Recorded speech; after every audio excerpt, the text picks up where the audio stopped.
Well, welcome to Camp Hey, Hacker Travis. TV. I'm excited to welcome Leon from Arrow on to the show. We had a great conversation with his wife Joanne last week about girls' circles at Arrow on and what that's meant to the culture of camp.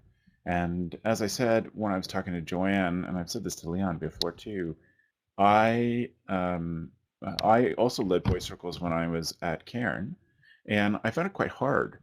And so I'm excited to talk to him about how camp, how boy circles have worked at Erewhon. But I want to start, Leon, with sort of your history in summer camp. How did you get involved in camp in the first place? Well, this is a second career for me, Travis. I was a social policy analyst. I made my living writing about, thinking about, and talking about issues related to poverty and inequality. And my partner, my partner in life, Joanne, became the director of Camp Arrowan. It was in her family. She's a third generation camp director. And in my 40s, really I kind of looked at this with Joanne involved in camp and me with our young children at the time. And I mean, to make a long story short, basically what happened was camp kind of chose me. I Yes. didn't choose camp. Camp chose me at a point in my life with my family that seemed really appropriate for me to jump into it. The other thing was that it was a compelling experience. I mean, the reality of it was because my partner was running camp full time and I was there with my children in the summer, it kind of sucked me into it's kind of like a vortex, you know? Yep. Camp is like that. And if you're around it, it's really hard to avoid it. And it did with me. And the reality of our situation was that there was so much to do. And there were a lot of things that Joanne couldn't do or wasn't interested in doing that I was with my background. So I jumped in originally as kind of a business manager and property manager, and then increasingly as a director, Right. helping out with program and even boys circle eventually. Yes. Yes.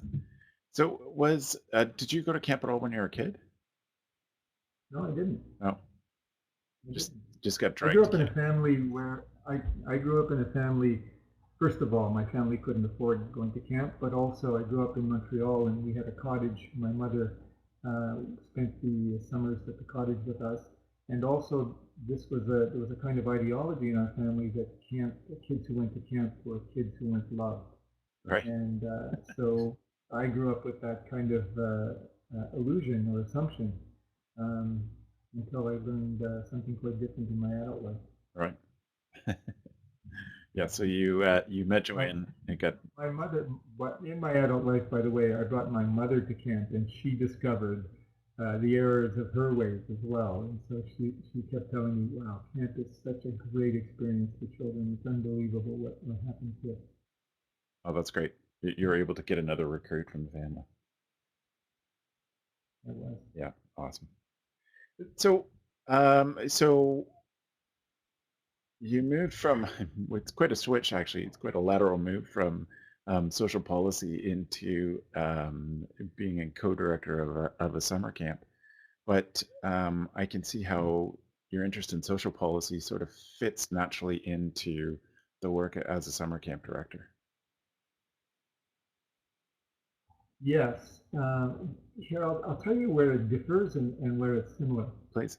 So one of the compelling reasons for me to make the switch was I, for 20 years, I spent my time dealing with huge and really intractable problems: poverty, inequality, um, these, and dealing with issues related to policy, income security issues, um, social services, and so on. And the medium for me was speaking and writing.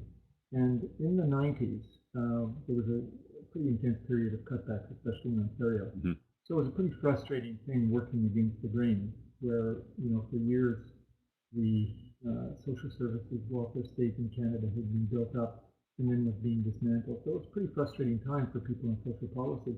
But on the other hand, what I saw was me working on large and intractable problems compared to camp, where I saw day-to-day problems arising and getting solved, either immediately with kids or problems that arise in just managing an organization. So what attracted me to this was it's camp is a world. It's a world to itself. We often call our camp Planet Erewhon. Yep.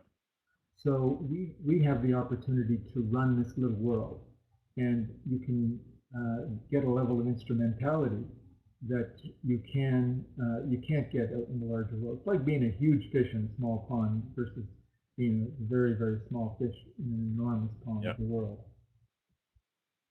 Yeah. So that's where it's different.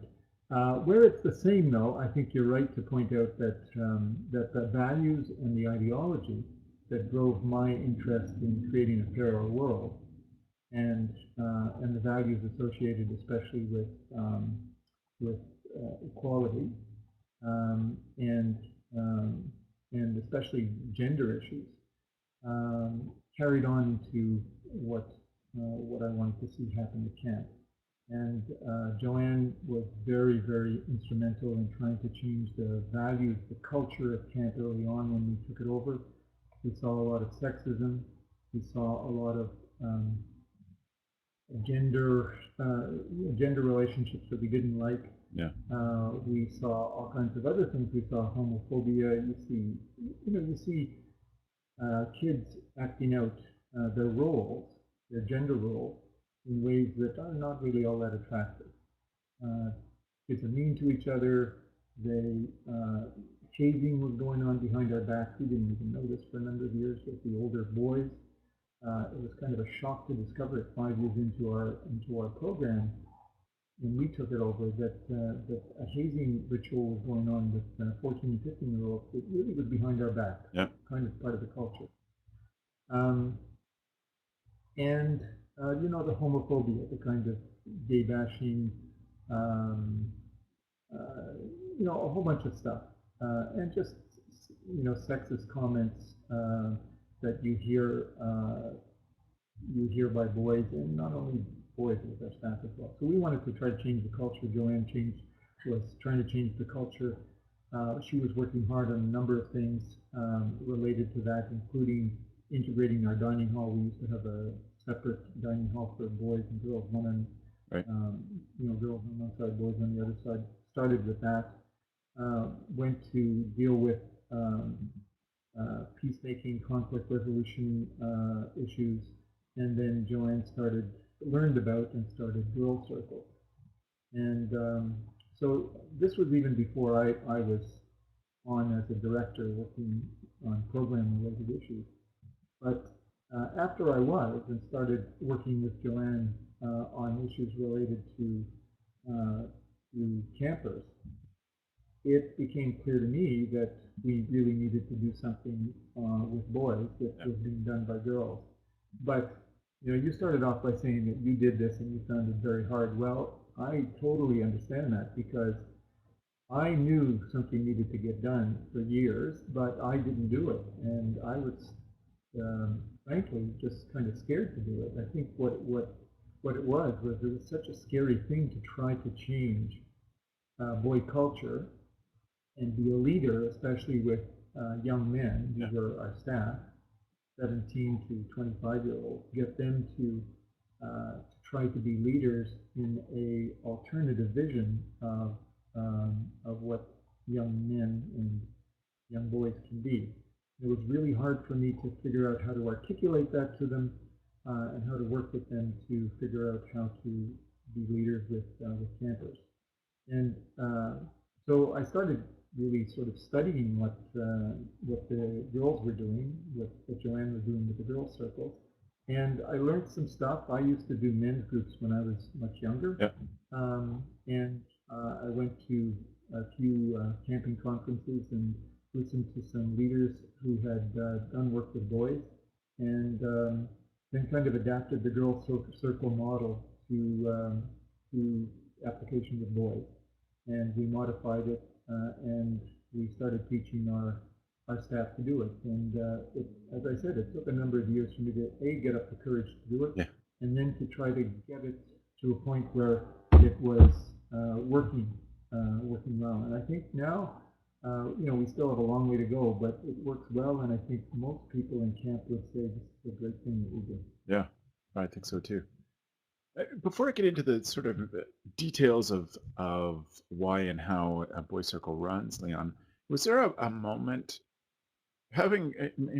I imagine I grew up at camp, so I don't know, but I imagine there must have been a moment where you first saw the impact that summer camp could have on how young boys and teens treat each other. Was there something that stuck out to you? There's nothing specific that sticks out to me, although I'm always struck with, um, how how kids, how campers can be so incredibly close with each other, and also can be very mean and exclusive to each other. Right. And I guess, I mean, if anything, what motivated me or struck me was the culture 15, 20 years ago that I disliked so much in camp was the culture where the strongest dominated. Right. And that was true with the oldest boys, the 13, 14, and 15-year-olds. So it was the strongest, the coolest, the ones who could do activities the best, the ones who had, had the most sort of girls, or, who could talk about the hookups. These were the ones who, um, basically had the power, and were exclusive in the sense that they didn't allow anybody with vulnerabilities in. And what we saw at that time, 15, 20 years ago, was that we were losing campers who were not fitting into that model, right, because it wasn't safe for them. So that was our big challenge, was to try to make it safe for everybody. And that's what, and we started figuring out how to do that. What kind of mechanisms to use to do that. It wasn't, of course, only Boy Circle. It was a lot of things that we had to do around just changing culture within camp, hiring the right people, getting the right leadership in the boys sections and so on. Yeah. But that was it, I think, was the exclusivity and I call it the gender straitjacket that exists, Yes. in our society. That boys have to fit into a certain model. Right. They have to be strong. They can't be weak. They can't show vulnerability. If they do show vulnerability, then that's something that other boys go after. Their violence is something in male culture that is prized. Look at playoff hockey. Yeah. It's something that, and it obviously draws audiences. So it's something that is, to me, a really unlikable aspect of male culture. Yeah. So all of those things I saw as something that existed within our culture as well. But I also saw the possibility and, the reality of boys being great friends and being close to each other and being capable of much more. So I wanted to see if it was possible to make it happen at camp.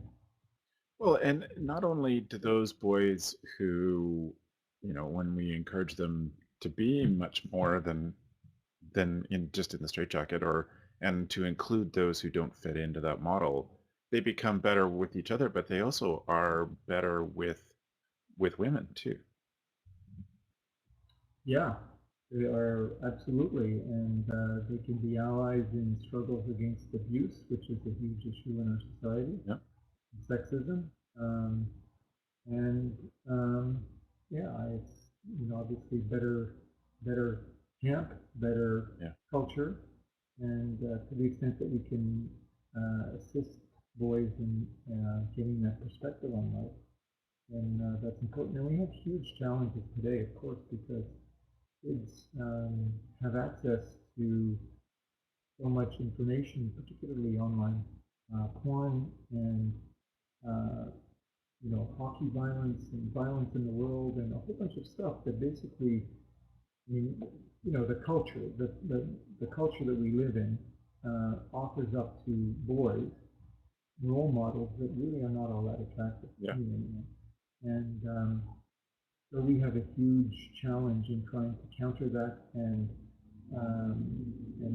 show them that boys, men can be different, and to commit them to actually be something other than what they see as what's expected of them out there in the world. Yeah.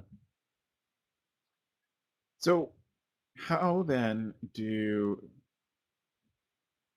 let's say, pardon me, for those who haven't watched Joanne's interview, and I don't know why they wouldn't have watched Joanne's interview by now, but for those who haven't, can you give us just an 10,000-foot view of what boy circles are and how they run and sort of when they run at camp? Yeah. Okay, so Boy Circle is, first of all, let me tell you that we use another device which is called a cabin circle. Okay.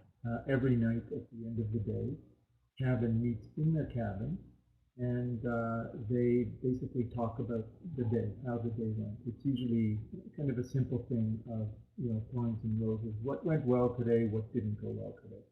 And the purpose of this for us is to offer kids an opportunity to listen to each other and also to be able to express something positive and something negative in a very simple format.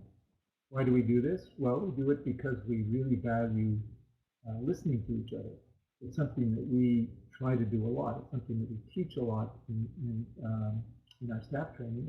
Listening, we say here, this is the most important asset you have as a camp counselor, your ears.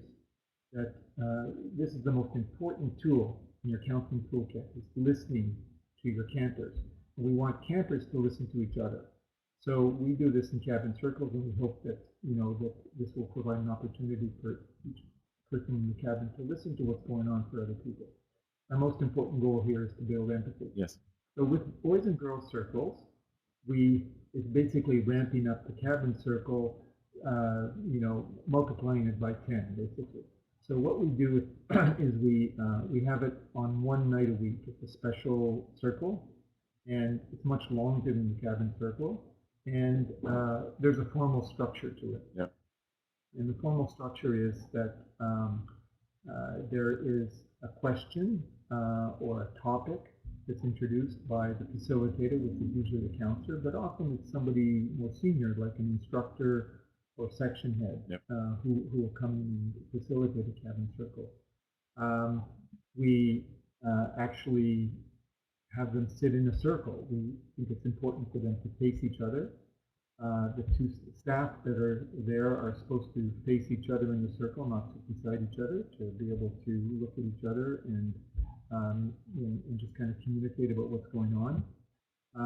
And we discuss the rules of engagement for the circle. Yes. So the rules are one person speaks at a time.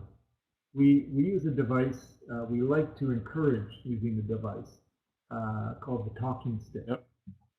which is used in, it comes down to us from Native North American culture.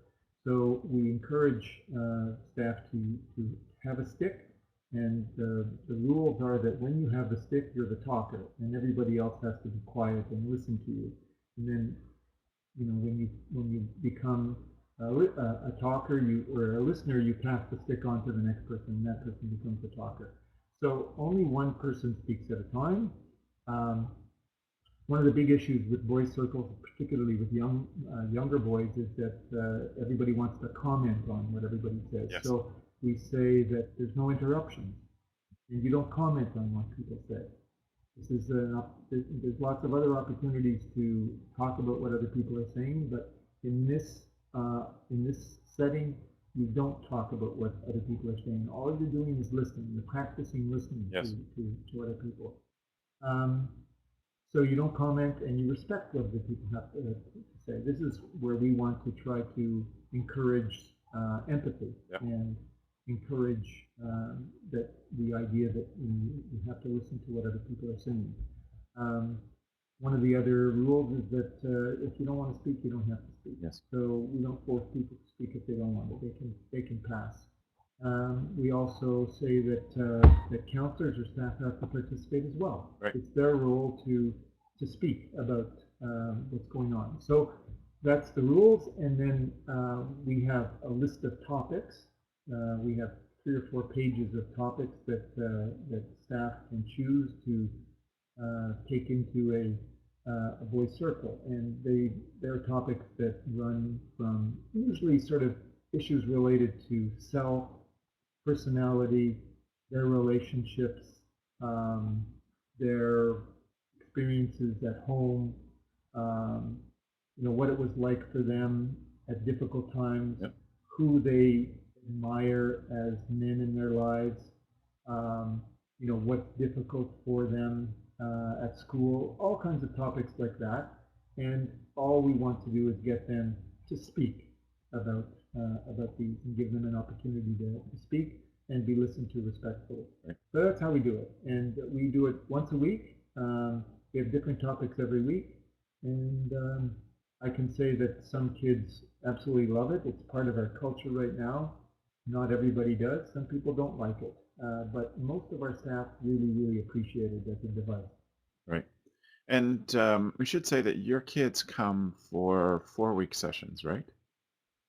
Yeah. So So they'll they get get to to do at least 4 4 voice circles. boy circles. And they, 1/3 of our kids will stay for 8 weeks, so they'll get to do 8 of them. Yep. And as I mentioned, that's it's kind of like a really ramped up cabin circle. So you can imagine that these same kids and these same cabin groupings are getting together and doing this every night in a much smaller, much shorter way. Yeah. When they talk about what was good in the day and what was bad in the day. Whereas when the boys' circle goes on, it usually lasts anywhere between half an hour and an hour. Yeah. I was reading through the PowerPoint that you sent me that you had presented on boys circles, and one of the things that was interesting was about how the most important thing to girls is relationships, and for boys it's more important about learning a skill or mastering a skill. Mhm. Does that does knowing that change how you run a boy circle versus a girl circle? I think it's a challenge. You're right.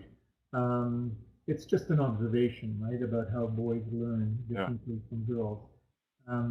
The truth of it is, girls' circles are often incredibly emotional. Yeah.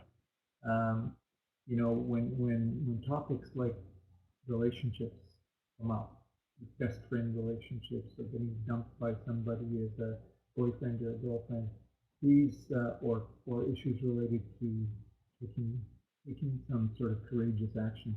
Apparently, since I haven't been at a girls' Yes. circle, these are very powerful experiences, and there's a lot of tears and a lot of emotion often. Boys' circles are not often like that, Right. so the experiences are quite different, and it's unusual, as I think you might recognize, for boys to be talking in that way, Right. because when boys and men get together, it's often very different. I'm always struck with Joanne. When Joanne goes out with friends, um, and I'll ask her what she talks about, she'll say, we talked about our relationships, either between them or the relationships with with their husbands or lovers or whatever. And when I go out with my friends, she'll say, what did you talk about? And I'll say, well, we talked about work, we talked about sports, we talked about whatever. Yes. We don't talk about relationships so much. So that's just what men tend to be interested in. It's, I guess, our socialization, but it's also the way we're wired. Right. So putting boys into this environment where you are trying to get them to talk about their inner lives are is trying to fit like basically a square peg into a round hole in a way. So all it is recognizing. Sorry, somebody is trying Intercom. to ring at our door there. Maybe gone away. It's difficult. All it is recognizing that one of the ways you build relationships with kids is doing things with them, Yep. playing with them, engaging them in sports, engaging them in talks, being active with them. And we encourage our counselors to relate to kids in that way. Female counselors can relate to their female campers in ways that are different. Yep. Boys, often if they want to build relationships, are going to have to do that in the context of some activity. Yep. Whether it be tossing a ball around in the basketball court or taking them canoeing or whatever. But that's the way you build relationships with boys. And one of the things that we are trying to do is make our boys circles work effectively by building relationships between our staff and our campers. So we're just encouraging them to do that. Right. Reflecting on, I didn't, I helped, Beth really did train the staff on how to do boy circles with campers, but I did a number with the staff, and my I tried a number of different things to get those. I'm confident we had a really very open staff who could communicate very well and were good at relationships. But when the guys got together, um, we it helped sometimes in the guy circles to have something to do. The conversation could still be maintained, but we could have something to do. And sometimes we had good conversations. We were sitting down, facing each other, and talking about things. I remember specifically one of the most powerful ones was talking about our heroes and the people we looked up to. But another one that I thought was really great was talking about our relationship with the women that we work with. And we actually did that in the workshop. And we were 20 guys standing around in the shop talking about something we could do for the women that we work with so that we could share our appreciation with them. And it helped us to have something to do. And I picture that being like what Leon's talking about, um, talking while passing a ball around the basketball court or playing catch, something like that. There's doing. And I'm sorry, Leon seems to have lost his internet connection, so he's gone. I really wanted a chance to ask him if he thought that that was appropriate or good use or a good way to do it. But we're almost out of time anyway, so if we don't get Leon back in the next 30 seconds or so, I'll say goodbye.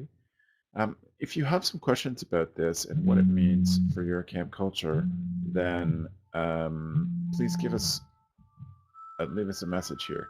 I've got Leon on the phone. Just give me a second.